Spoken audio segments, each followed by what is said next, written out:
Hello everyone, or no one, and welcome to Delo Gaming. I'm a bad gamer and I played Canna, Bridge of Spirits, and I found this. Yummy, I got love in my tummy.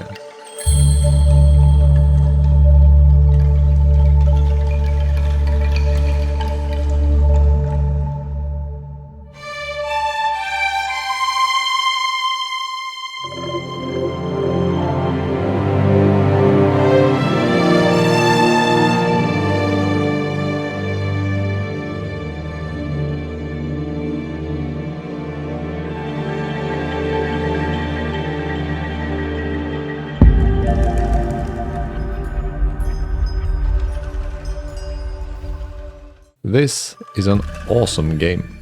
I consider calling it a hidden gem, as it's not a very super popular game, but it's a very good and a very unique game. And the developers have been very brave on the difficulty of this game, because that really surprised me. But oh boy, that was fun.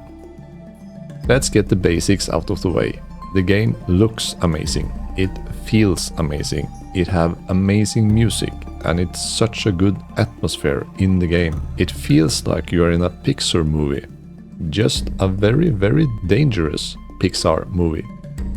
It is the difficulty of the game that makes it so fun to play, as it seems like such a chill and nice game, but you got to stay on your toes while fighting mobs and bosses because it's kinda Souls-ish combat style, where you take a lot of damage from the enemies. Like anywhere from 1/3 to 2/3 of your health in just one hit, and sometimes you get one shot. And you get like 2-3 heals max during one encounter, so you have to be focused, reading the enemy's move and act accordingly, because you can't make many mistakes. Then choose your moments to attack with care and work the enemy down. I started this game on its normal difficulty, and for me that was the perfect entry level of my skill level, and balancing out the feeling of being challenged but also manageable. I think most bosses was between 5 and 20 pulls, which I think was a pretty good range to be at. The bosses usually have 2 phases that you have to learn. The combat is pretty basic, where you can dodge, block or jump away from the damage. And you got a few special attacks that you can do that does a lot of damage. Otherwise you can use bow and arrow or clubbing the enemy to death with your staff. On your travels you do encounter some puzzles and stuff like that you have to solve to progress, which is nice. But for me it's the fighting that's so good about this game. After you have beaten the game once, it unlocks New Game Plus. And I highly recommend that, as the game changes things up quite a bit. The trash enemies you fight is different and more difficult to deal with, and the bosses gets new abilities. Phase 1 is pretty much the same, but Phase 2 is a whole new ball game, so replaying the game is super fun. And here kicks my weird little brain in, which I think is the reason I like this game so much, and that is because I always wanted to play some of the games like Dark Souls or Elden Ring's style type of games, but they have a very unique style and can be quite difficult to master. I'm just not sure if I would enjoy that type of combat because I'm old, slow and very stubborn. I have seen people having 500-600 attempts on some of those bosses in those games, and I know I'm going to be in the thousands of attempts. And I'm just going to have a very miserable time and hating absolutely everything for the rest of my life. And I have been unsure if it's worth paying money for an experience like that. But this is where I feel like this game fills a hole in my life. As you can change the difficulty of this game, and it's sort of the same game style, just don't mess things up, and it's very fast.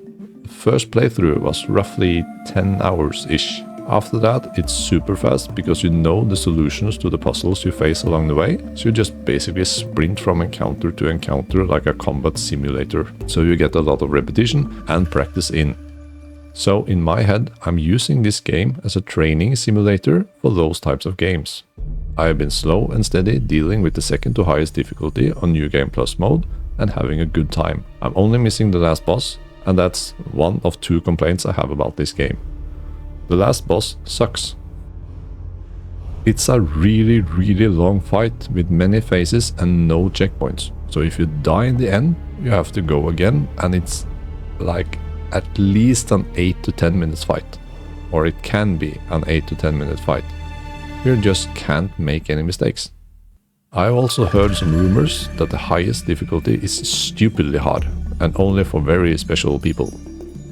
While on the subject of complaints, the second thing I don't like about this game is that you have these cute, fluffy flubber type helpers that you collect throughout the game that provides you with power, have the worst name ever. They are called Rot. Just an awful name on such a flubby chubby bunny. But anyways, this is an amazing game, and I highly recommend playing it. Such a hidden gem of a game. So, I will, as always, leave you now with the wise words of wisdom from the Steam reviews, and I bid you farewell.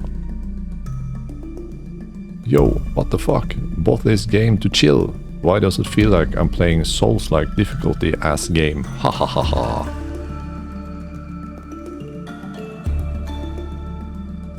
Kenna, Bridge of Stutters, is definitely Disney's imagination of Dark Souls.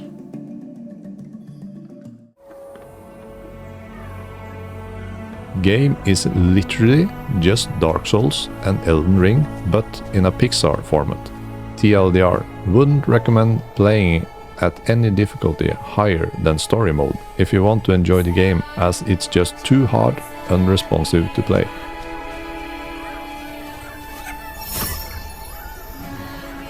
A mashup between Zelda, a good Pixar movie, and Dark Souls.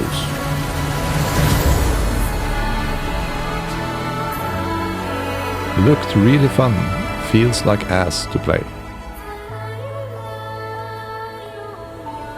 I mostly loved Kenna, Bridge of Spirits. It's one of those games where I wish I could wipe my memory and experience it again.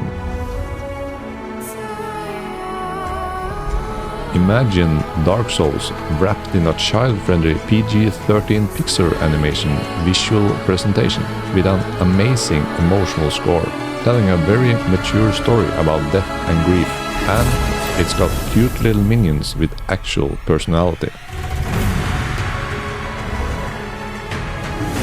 Beautiful game, amazing background music. Don't be fooled by the cute aesthetics.